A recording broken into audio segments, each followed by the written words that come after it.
So thank you very much. Thank you so much. Take your Bibles, turn to Jeremiah chapter number 10. Jeremiah chapter 10. Possum, that was good singing. It'd be better if you take off that Tennessee hat.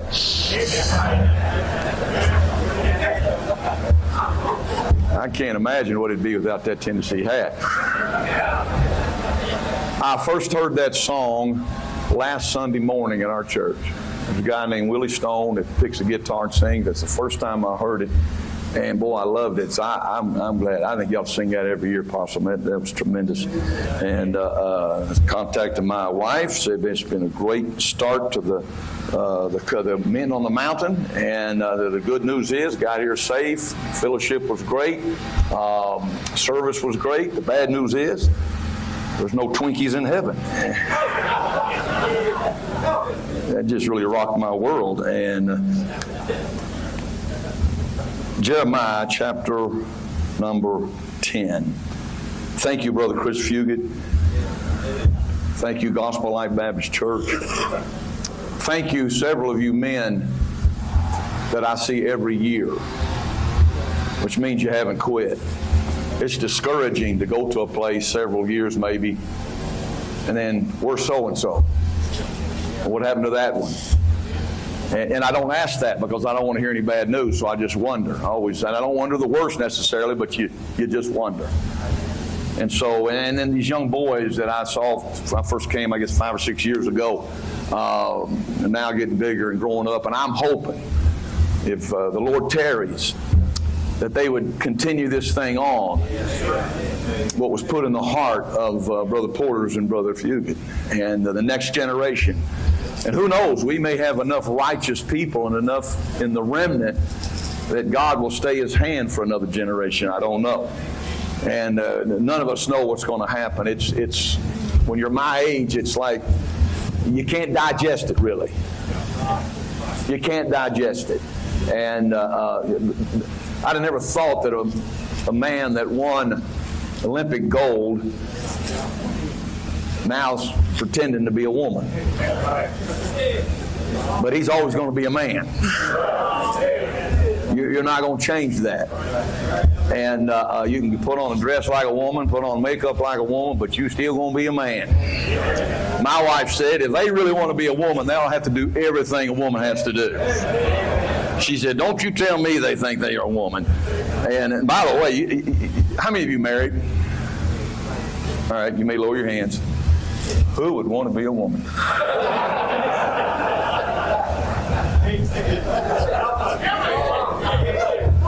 That's sound doctrine right there. You're kidding, right? My wife on every trip takes 4 containers of different drinks. 4. And when I ask her why, it's no sense, no logic. And then when you tell her it's no logic, she says it doesn't have to logic with you, it logics with me. So who could digest this? Unbelievable. But God knew these days were coming. And He knew that the average man is soft as cotton and can't handle really much. I've never seen anything like it. You get in the man's grill, he gets his feelings hurt. I don't understand that. Now, I've been married 43 years. I do not have a feeling one. And it's just, and I'm not saying humiliate somebody or pick on somebody or try to hurt somebody or on purpose offend somebody. But some of us got to decide to be men. We'll not save a nation without men.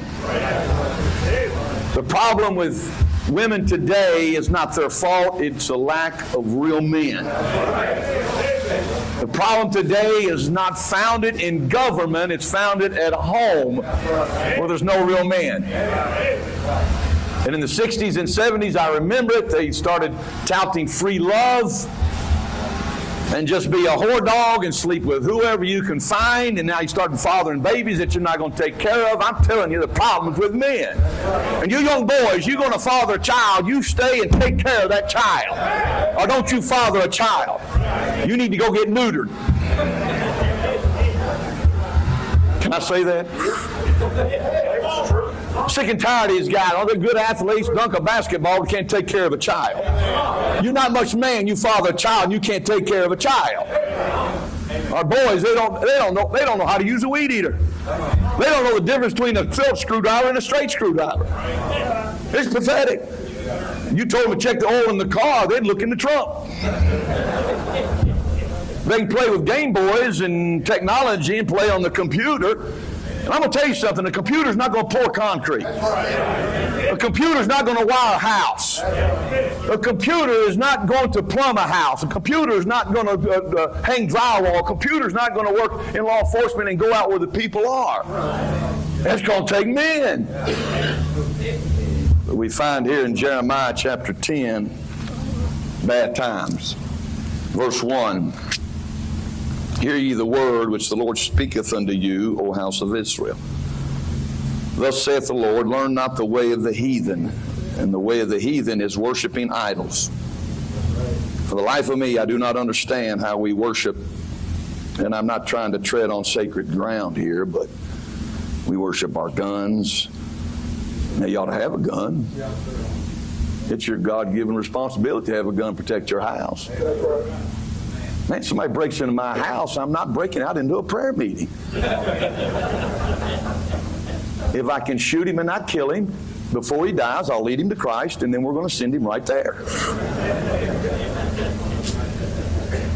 We have an addiction ministry at our church. And we're in the belly of the beast of that thing, and tough customers come to our church every week.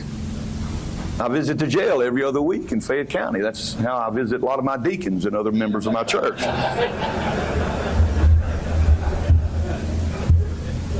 That's so true.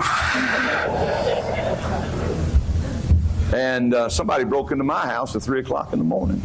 Before my daughter got married, she's still living there. He was upstairs. And I got a dog named Gabby, and Gabby showed him where everything was. Talk about a worthless dog. 3 o'clock in the morning. It wasn't funny, Brother Chris. Dog didn't bark, nothing. Came through my house, up through my kitchen. We're upstairs asleep. Went out through the garage, stole some things. And I got in the pulpit the next week. And I said, I'm sure. I told people what happened. I said, I'm sure it's somebody that I've tried to help that's on drugs. And I'm sure you think because I love you, and if I catch you in my house, I'll say, okay, I understand. Yeah, I'll say, I understand. I hope you said goodbye to your family. Because I'm going to kill you for breaking into my house and threatening the security of my wife and my daughter. And I guarantee you say that in the average place, somebody's going to get mad at me and talk about the preacher being mean and hateful. I'm mean and hateful, and you broke into my house, and I'm mean and hateful? I'm being unchristian because you break into my house? You ever read about a guy named David in the Bible? That was one bad hombre. And I'm not saying I'm looking to hurt anybody. I don't want to, but most time we become men. And heathen abound, and they did hear. So there's nothing new under the sun. God's not a novice at times like these. And He's not a novice in what you're going through today. And I guarantee you every man in this place is going through something. And some of you are going through more than others. Some of you have a past that wasn't your fault, but of abuse. Somebody molested you. You live with that nightmare. And you're not guilty, by the way. But that's a lot going on in somebody's heart and mind. And you walked around for a while feeling guilty, and you wasn't guilty, but that's the way you felt. You didn't ask for that. And then you got mad at God. Why did God allow that if He's a good God? Bless God, one day we're going to have all the answers. Right now, we're going to need a heap of faith. And the Bible says, verse 3, for the customs, or that's the culture, of the people are vain. For one cutteth a tree out of the forest, the work of the hands of the workmen with the axe. They deck it with silver and with gold. They're making them a god. They have to have something they can see. If you notice, this generation has to have something they can see, then they'll believe.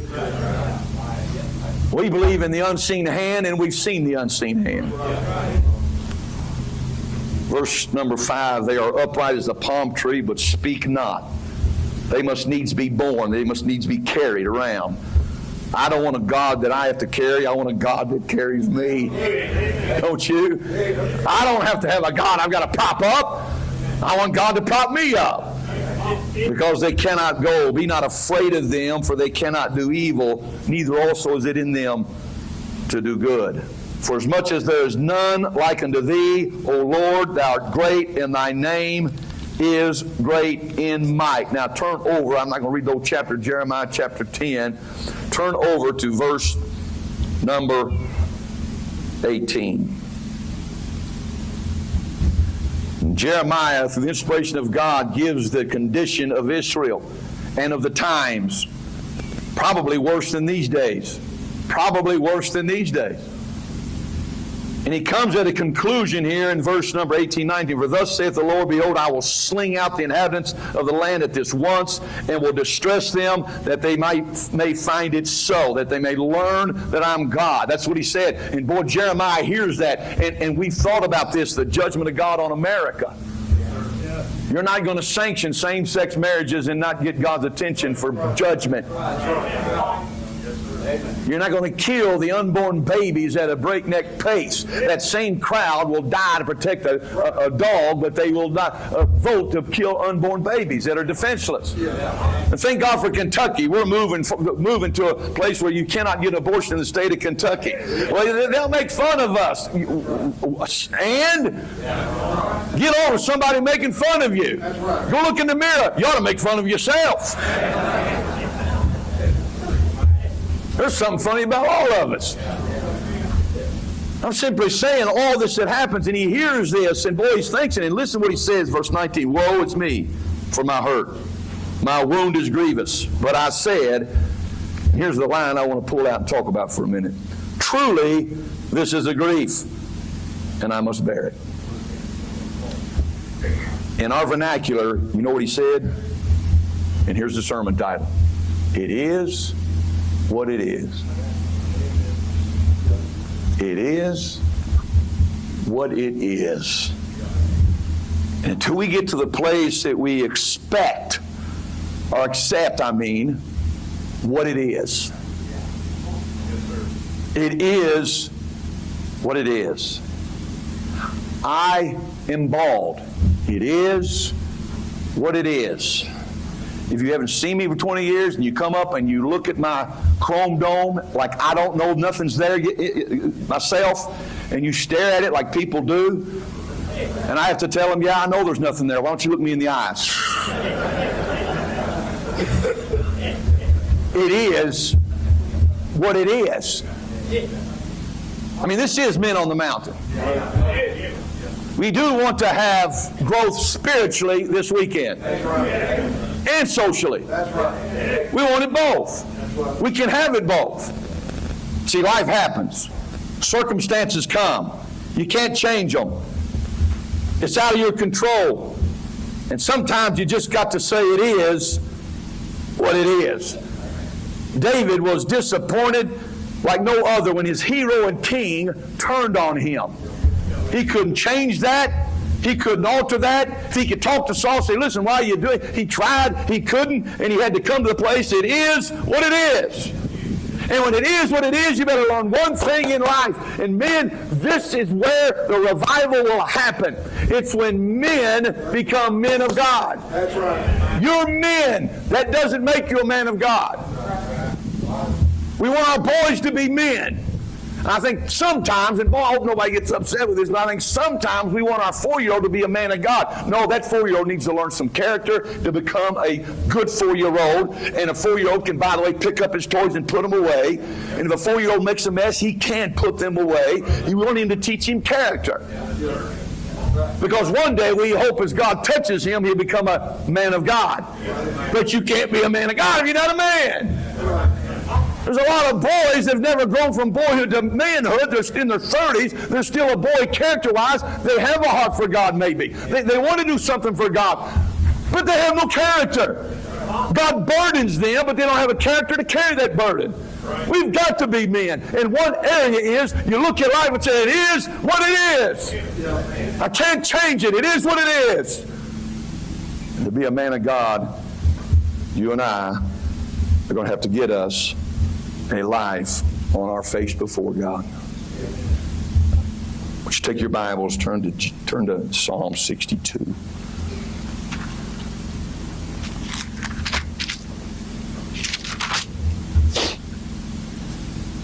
Psalm 62, verse number 6. I would encourage you to read the Psalms every month, along with your other Bible reading. Look at me, man. Get yourself a schedule and make it your boss. A schedule. When are you going to read the Bible tomorrow? Brother Richie couldn't be here, one of my best friends in all the world. I love that man. We're just, for whatever reason, God knit our hearts together. And he had a doctor's appointment at a certain time. The doctor didn't say, come on in Friday. When, Doc? Well, just sometime. Well, what time? Just whenever the feeling hits you. Come on in.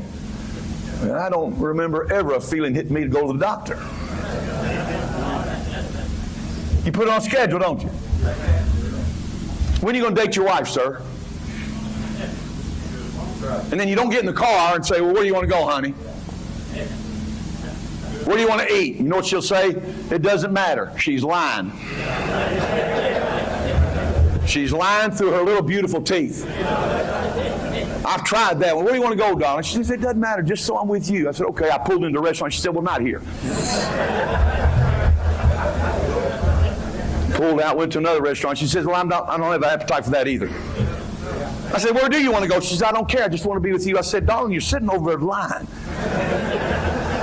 If I was a Catholic priest, I'd make you say 3 Hail Marys and count the rosary beads 100 times. Now, where do you want to eat? Before the night was over, we got in a fight. But I don't mind fighting because we always get to make up. Shazam. I pick the fight every day. Verse 6 says, he only is my rock. That right there is worth just thinking about all day. And my salvation, he is my defense. I shall not be moved. I shall not be moved. In God is my salvation and my glory, the rock of my strength and my refuge. There's so much truth and encouragement in these two verses right there is enough to last all day. Now, refuge is in God. Verse 8, trust in him at all times, ye people. Here it is. Pour out your heart before him. God is a refuge for us. Did you see that? Pour out your heart. Every young man and every grown man needs a place to go to pour out what's in your heart and on your mind. And it's not to your wife, and it's not on Facebook, and it's not on Twitter, and it's not with your buddies at the tavern. It's somewhere alone with Almighty God that you learn to pour out what's in your heart and your mind. You need somewhere like that. Because when it is what it is, I got to go somewhere, and my wife just doesn't have the answer. I love her. 43 years married. I love her more every day. She's not God. I've got godly men in our church that better men than I am, but they're not God. And when I individually face these battles of life, they're not God. When are you going to pray? Put it in your schedule and make it your boss. We put it in our schedule, Men on the Mountain, second weekend in June. And we put it in there. And that's why we're here. And if you don't learn to work like Brother People taught last night, but if you don't put in the prayer, you'll get tired in the work. You will wear out in the work. I'm not much Christian. That's why I got to pray. I'm a horrible husband. That's why I've got to have God. I'm a bad pastor. That's why I need God.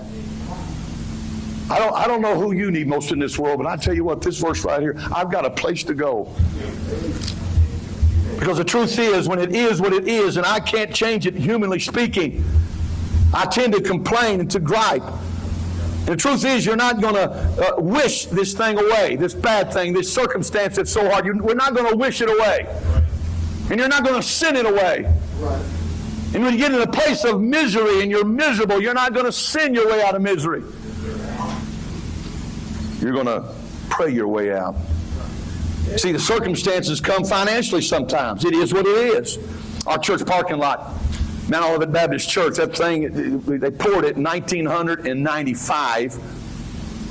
2 years ago, I drove on it, and it was breaking up. It was horrible. It looked so bad, and I hated it. I was complaining and griping. I didn't pray that God give us a new parking lot. I liked it better griping. That's a lot funner. I like making excuses for it when people would come and visit. I say, I'm sorry about the parking lot. It just looks terrible. We're sincere around here, but in my spirit, I was complaining.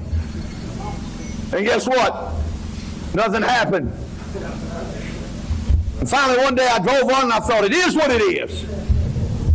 If it turns to all gravel, it is what it is. We've got souls to win to Christ, marriages to put back together, children to raise, marriages to happen, bus routes to run. There's things more important. It is what it is. God, if you want us to have a new parking lot, you're going to take care of it. It is what it is. Guess what? Within about 6 months, somebody sent us $40,000.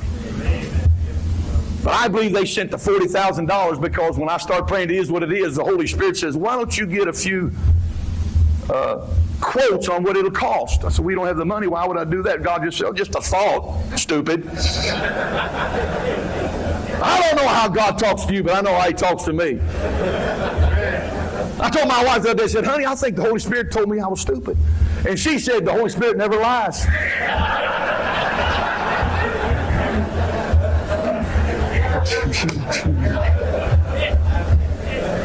I told you that time, I said, woman, if you was a man for 5 minutes, and she interrupted me and said, I'd beat your brains out.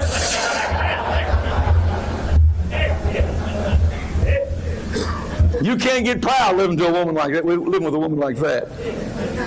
I got some quotes, 38,000, 37,000. Laid them on my desk. I said, Lord, there it is. I told you. $40,000 comes in. And when I got to the place where I looked at it and said, it is what it is, I'll pour out my soul to God. God sent the money. And now I can say, it was what it was. I don't like it is what it is. If I find a prayer closet in a place in the P-patch somewhere and get a hold of God, and I'm not talking about 5 minutes. I'm talking about you pray, and if you got your times up when you're praying, you come back later. I'm talking about praying down the road. I'm saying we don't just have a prayer time. You ought to have a prayer life, sir. Every time you get discouraged, you ought to pray right then. Every time anxiety grips your heart, you ought to pray right then. It was what it was as I drove on that parking lot. First night it was poured, I slept on it. And we're in the inner city. A few homeless people walked by. I looked at me. Do you need one of my blankets? Oh, I'm fine, buddy. You just keep on moving. We had Herbies. Herbies, you know, the trash cans.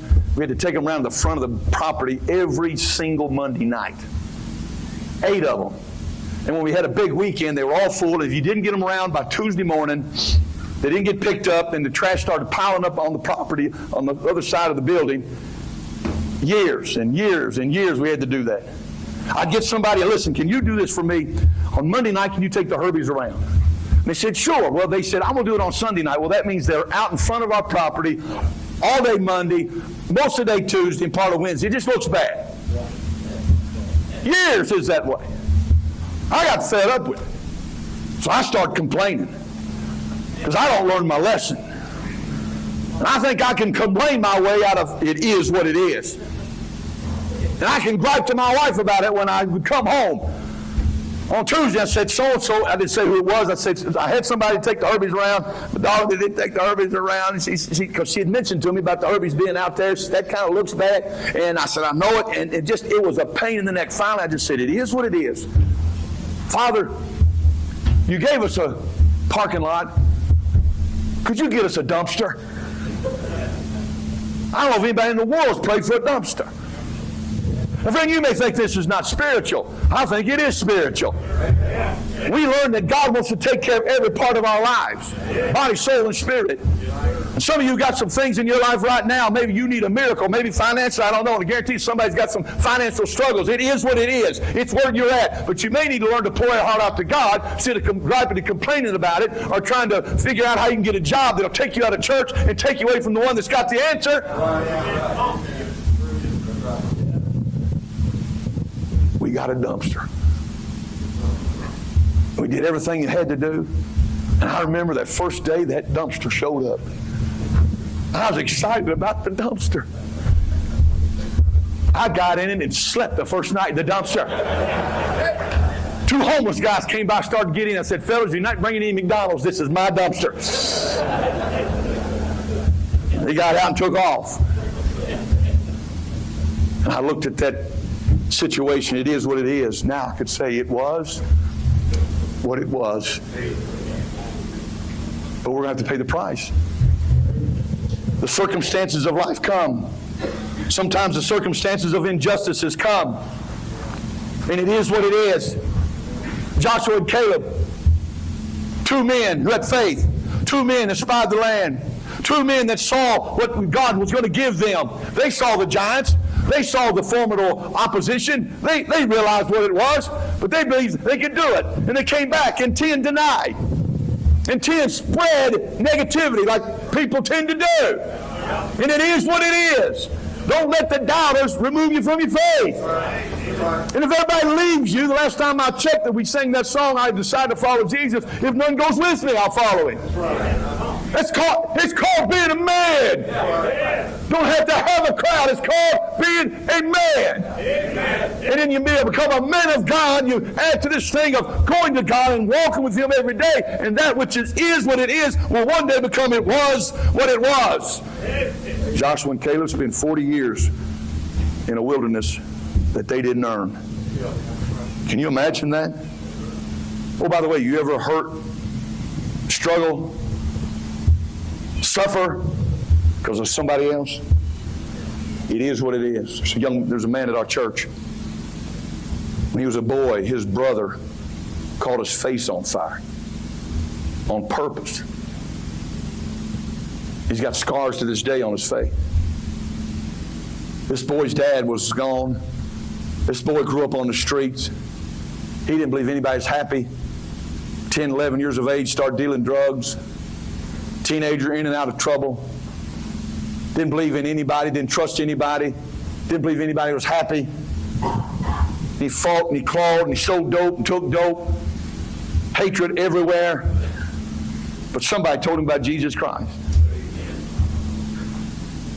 And that man, though unjustly treated, molested, sexually molested, came broken to our church to an addiction meeting 4 years ago.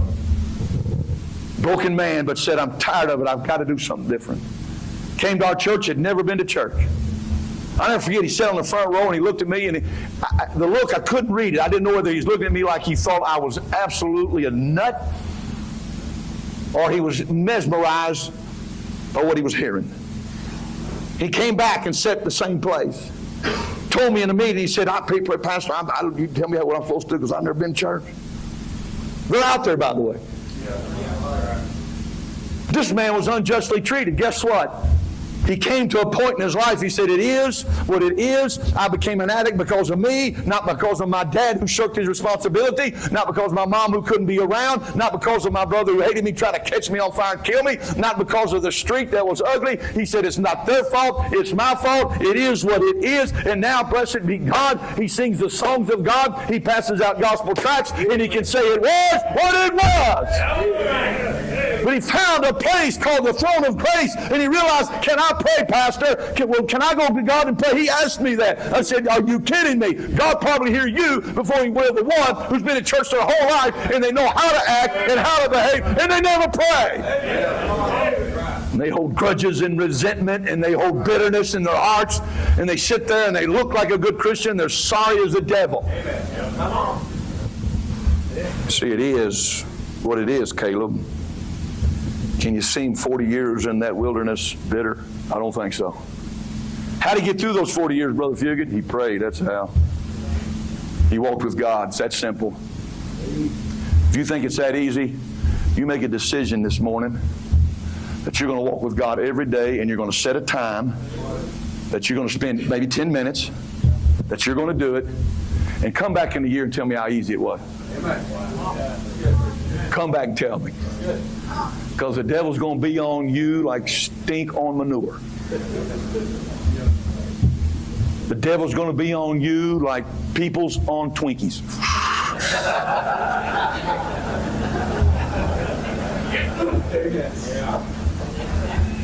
He comes back next year, he better bring a case of Twinkies. If we can't have them in heaven, let's eat them up now.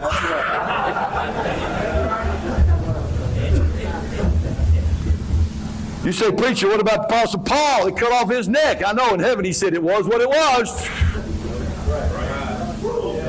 He didn't get in that man-between prison and start whining and complaining about all these things I've done for God. And boy, I went people to Christ and started all these stinking churches. Man, let's just quit griping and complaining unless you go to the throne of grace and do it. Quit your crying that your life's been worse than anybody else's, and the preacher just don't understand me, and you're so angry and you're so mad. How's that working for you? It's not working real well. I dare you to take that anger and take that intensity to the throne of grace. Officer Falconberry is with me today, police officer, retired police officer from Lexington Police Force. His daddy walked away. He was a baby. And his pawpaw took him. And he lived with his pawpaw. His pawpaw did the best he could, and it was better than average. But Brother Falconberry learned from pawpaw, a man don't whine and complain. A man goes to work. He learned from his pawpaw, you talk to God, He's real. I've never heard Brother Falconberry complain or gripe. Him and his boys, probably the greatest servants I've ever seen. His son Adam, if his son Adam sees me at church doing anything, he stops what he's doing. He said, preacher, can I help you with that? There's not many teen boys do that. I mean anything. If he sees me carrying a chair, he'll stop. I saw him the other day. He had a plate of food. It's a big event for the teenagers. He put the food down. He came. He said, Pastor, can I help you? Now, where did he learn that? From his dad. Where did his dad learn that? From his pawpaw. And somewhere his pawpaw learned that a man doesn't gripe and complain. It is what it is. You don't have your biological dad. You're not living like most boys we get to live having their daddy. It is what it is. He can't change that. But he can say it was what it was. I don't feel like I lost a thing. And when his papa died a few weeks ago, his grandson got to stand up and say a few words about his papa. Why? Because he didn't whine and complain. It is what it is. This is what it is. But praise be to God, he can say it was what it was.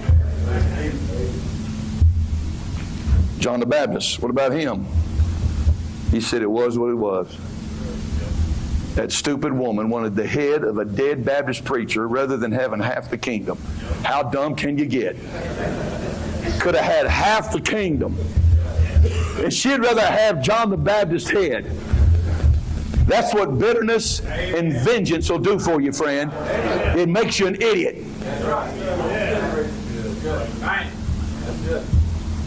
It'll take from you knowing a God that can elevate you out of that injustice. And yes, it was unjust. Yes, it was painful. I'm not minimizing any man's pain.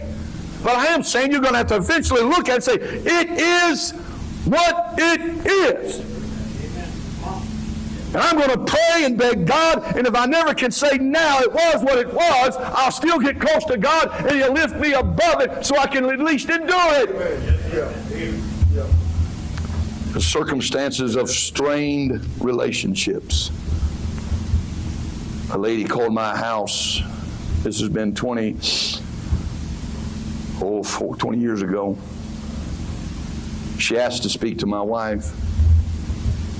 I said, sure. Didn't have cell phones, landline, and my wife took the phone, and I heard her crying. I walked around, and she was in a room, and she was weeping, still talking on the phone and trying to talk. She obviously upset. Well, now when that happens, my radar goes up. I'm very protective. I'm very protective. I'll hurt you for my wife or my daughter. it's all in our DNAs, men. I've never one time had to physically protect my wife, but I've had to protect her emotions daily sometimes. Your wife doesn't need physical protection. Give her a gun. That's all she needs. But her emotions need to be protected, and you're supposed to protect those, sir. And I'm supposed to protect them. She got off the phone. I said, what's the matter? I said, what's sums up? That woman had viciously hurt my wife. She wasn't a man, so I can't go beat her up. I'm telling you, friend, I was furious. I was beyond furious. I was in a rage. I mean a rage. That next day I'm praying my usual regiment, my schedule called for it, whether I want to or not. That's my schedule, it's my boss, that's when I'm going to pray. And I'm praying, it was, I just couldn't help but think of this woman that I hated all of a sudden. How dare she? How dare she, knowing her history like I knew her history? How dare she? She couldn't shine my wife's sandals, in my opinion. How dare she? I asked my wife, how you doing today? She said, I'm fine. She went on, didn't say anything else to me. I'm angry. I'm furious. Anybody ever do that to you? And as I'm praying, the Holy Spirit says, you need to pray for her. Yeah, I'll pray for her that she goes to the devil. I'll pray for her that she gets a wreck in her car and it paralyzes her from the neck down the rest of her life. I was that angry. That's hard, but I was that angry. Let's just be transparent. Fellas, let's just kind of be real. You know what I'm saying? You can be real with each other, but you can be real in your prayer closet with God. I've got to have a place to go where I can say, so I just unloaded. I said, God, I know it's wrong the way I'm feeling. I know this is wrong, but God, this is just stinking wrong what she did to my wife. I could take it was me, but it was my wife. How could she do that to my dear wife who went to Bible college with me? We about starved to death. We had $15 a week for groceries. We didn't have food stamps. We didn't go get handouts. We ate beans and rice. And she couldn't cook beans and rice. It was bad. Her first pot of rice looked like a bowl of maggots swimming around. The beans were so dried up, I said, what is that? I think it's beans, honey. I said, okay, it's just a lot of salt and a lot of pepper and hot sauce, bless God. Ran out of that and went to peanut butter and jelly. At the end of the month, we got down to that much peanut butter on 2 pieces of bread. It is a jam sandwich, 2 pieces of bread jammed together. That's all I had. She never complained, never got new clothes. We never got to go out to eat. Years of that, months of that, that woman never complained. Always happy, always welcomed me home at midnight when I got off work with a big old kiss. I mean, a great woman, and I'm thinking about all of that, and I wanted to kill that woman. And God, you said I'm supposed to pray for her. And I prayed this prayer. Father, I pray you to help me get over this. Help me to forgive her. Help me to get past the bitterness. Because I'm not there, Father. I'm not there. I want to get there, but I'm not there. And you're going to have to help me today. Do you know when I got over the bitterness? 1 year later. Every day of my life started out the same way. Father, I'm still angry. I still have it holding in my heart. But God, you know my heart. I don't want it to be there. I don't want to feel this way. I don't want to think this way. It's going to kill me, so would you help me today until you give me victory over this thing? You could do that. But you'd rather stay angry and mad and resentful because that person that hurt you so bad, you just got to hurt them. And you're hurting you. It is what it is. The hurt came. Oh, I remember that day. It was lifted. It was lifted. And I said, it was what it was. And today I've spent time with that lady and nothing there. Nothing between me and her. Nothing in my heart with God. Nothing. You know what the truth is, brother peoples? We're too lazy to work through resentment. They talk about these kids having gender dysphoria. Maybe they do. But who said they can't work through that? Are you listening to me? Some of you men may have some passion for something that you know it's a perversion. You know it is. Don't tell me you can't work through that. I'm so tired of the generation that think there's a pill for everything because they want a quick fix. Sometimes you just got to work through it. Sometimes it's just every day on your face and you don't get the victory that day, but God honors that. And God gave me freedom to preach. And we still got people saved and I was right with God. He knew my heart because I poured it out. And how sweet it was when I could say it was what it was. Let me say this, fellas. Revival will not happen without preachers, nor will it happen with only preachers. That's right. I'm afraid sometimes we're wanting our children to be called into full-time ministry. And I think we ought to want them to take up walking with God every day. And let God call them when He's ready if He does. We think men of God are preachers. That's true. But police officers can be men of God. Missionaries are men of God. They are. But bricklayers can be men of God. Youth pastors are men of God. Yes, but truck drivers can be men of God. In Mark 12 it says the common man heard Him gladly. When we need floor laid at our church, I call Billy Parsons. Man goes to our church, him and Johnny, they can lay floor. I don't call a preacher. I don't call a missionary. We had a water fountain put in our building recently. I called a plumber, Brother Randy Dixon. At that moment, he did that job. I loved him a lot more than I did any other preacher because I needed Randy Dixon. Are you listening to me? See, flooring guy, painter, truck drivers, that's who runs our churches, teaches our Sunday school classes, cooks our meals for men on the mountain, pays the bills with their tithes and offerings. I think they ought to be men of God too.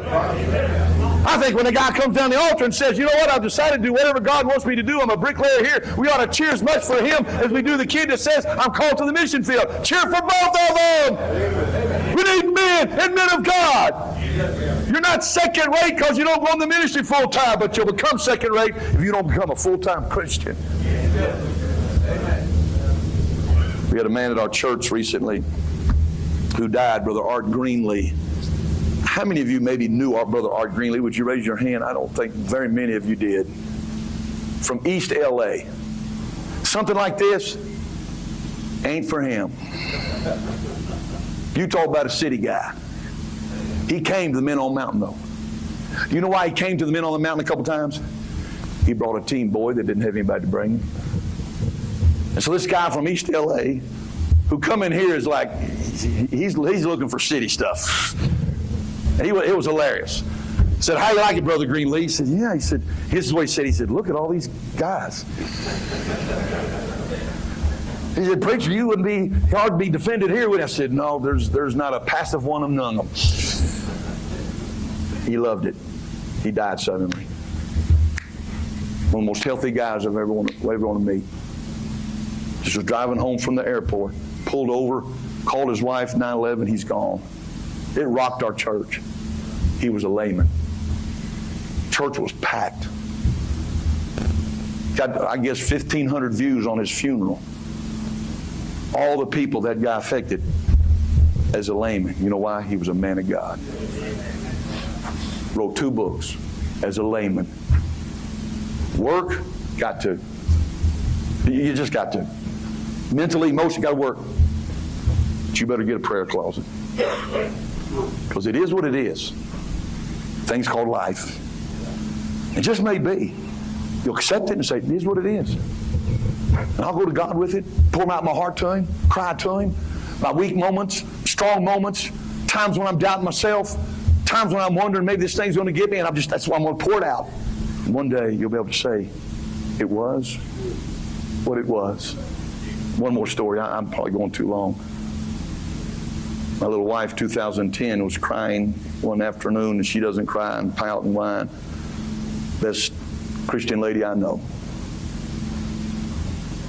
I said, what's the matter? She said, I found a lump on my breast. She went and checked it out, stage 4 cancer. That same month,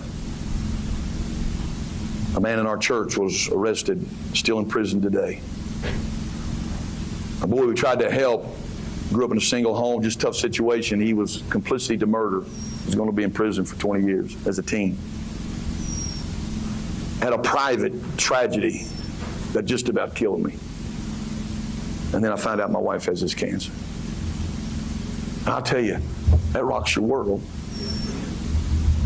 That little lady said to me with tears, she said, I don't know what God's going to do, but this is what it is.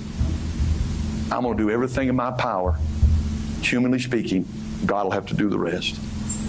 And I watched that lady practice. It is what it is. Thanks be to God today, 13 years later, it was what it was. She's still cancer-free. But I wonder if she would be had we pouted and cried and wanted pity and talk about it everywhere we go and have put on these sad faces. That's what you do in your prayer closet. You got to do it somewhere. We all do it. He does. We all do it. You go in like a lamb, come out like a lion. Because it is what it is. Let's stand for a closing prayer. Brother Christopher, come and play.